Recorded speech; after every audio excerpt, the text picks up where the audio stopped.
Hello there viewers, welcome to a new Project Falcon Punch video. My name is Andrew and I'll be your guide today. Nintendo's Metroid series is without a doubt one of the best ever made, and the Metroid Prime stage of the franchise is definitely one of its many highlights. Today I will present you a worst to best, well least favourite but still good to most favourite, of the trilogy as well as the DS game. This list excludes Metroid Prime Pinball as I have unfortunately not played it, but anyways, let's waste no more time and get stuck in.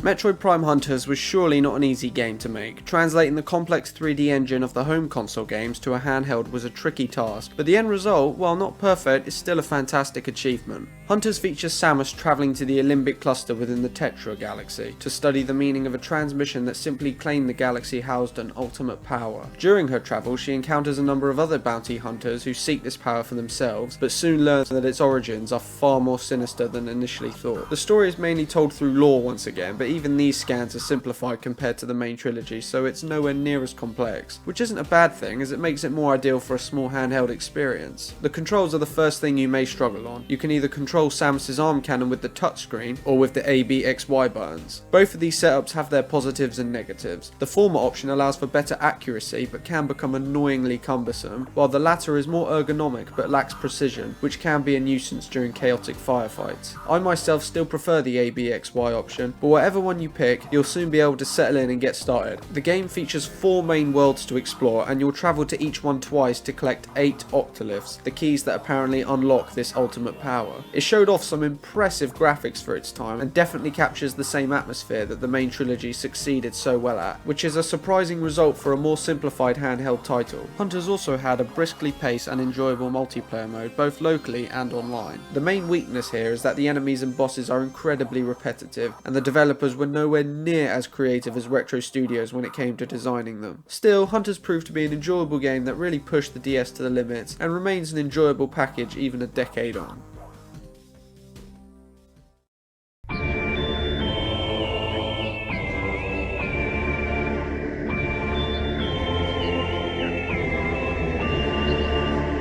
Metroid Prime 2, one of the GameCube's best games, still divided the opinions of Metroid fans for one simple reason: the gameplay being segmented between 2 dimensions. To elaborate, I first need to discuss the story. Samus Aran visits the rogue planet Aether to trace the origins of a Galactic Federation distress signal, but during her travels she bonds with the natives of Aether and is soon caught up in a mission to rescue the planet from its corrupted state. This corrupted state is that of an alternate dimension known as Dark Aether, housing a monstrous world-conquering tribe known as the Ing. In order to travel between the 2 worlds, Samus must use portals dotted across each locale. Solving puzzles is far more complex than ever before as a result. Actions you make in Dark Aether may affect the original Aether and vice versa, and so you'll constantly be travelling between each one to progress throughout each world. Dark Aether's atmosphere is poisonous and so injures Samus when she enters it. Protection from this comes in the form of light crystals and light beacons, which Samus can activate with her power beam. These provide a brief solace from the toxic atmosphere around her, and so navigating Dark Aether is a challenge in itself. I for one adore the Dark World simply because of the atmosphere it creates. There's a genuine sense of terror when you explore this dismal counterpart to a peaceful planet. The music in particular evokes this, as each Dark World theme is an eerie and creepy rendition of its Light World counterpart. While the main story is easy to follow through cutscenes, the backstory is accessible once again via scannable lore that will allow you to read the rich history of Aether and its inhabitants. Metroid Prime 2's main downside comes in its final act. There's a jarring transition of difficulty from challenging to incredibly punishing. This is both a combination of brutal boss battles Spider Guardian and extremely vague moments of backtracking Power Guardian. Oh, excuse me. While veterans may not have a problem with this, newcomers certainly will, and so this part of the game may not be as approachable for that kind of audience. The multiplayer mode is incredibly unnecessary and underdeveloped, but it can be mildly amusing now and then, I guess. That aside, despite its difficulty, it still provides a rich and engrossing experience.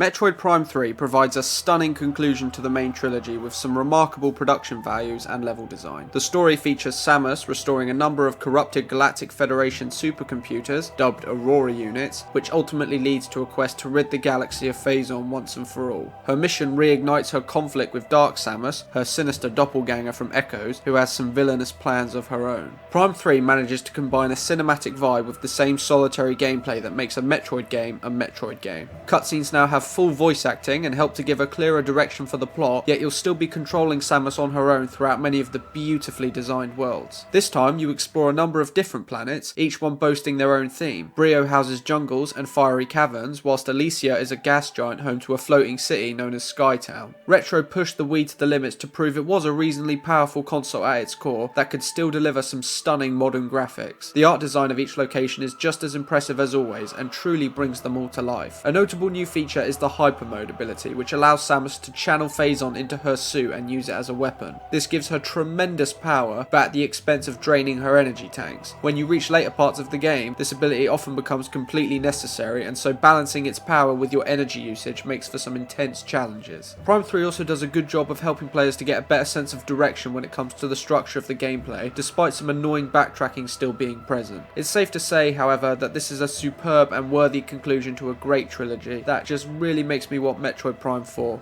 I'll beg, if necessary, Nintendo, so please?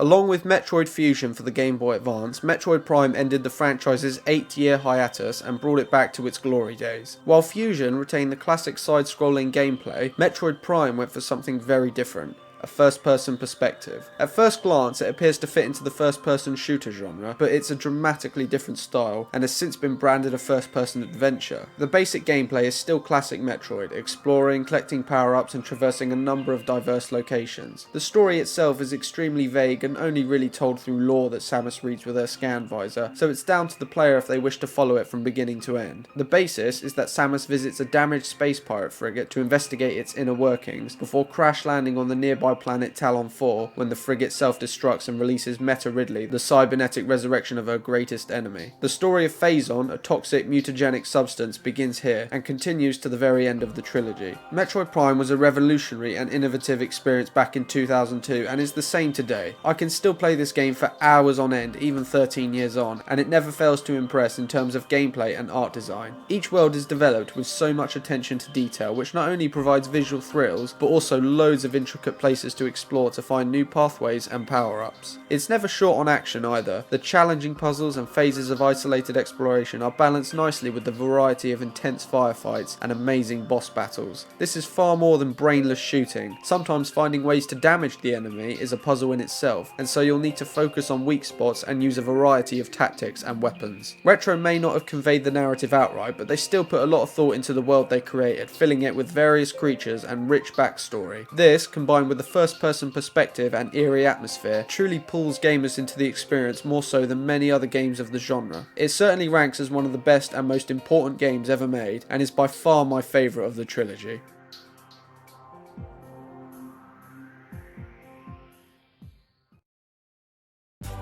Well, thank you very much for watching, viewers, and a big thanks to Alex and Dan for letting me be a part of this video. You can follow the links below to check out more videos from Project Falcon Punch, or take a look at my YouTube channel over at Carcon Films, as well as my Facebook page and blog. And once again, thank you very much for watching.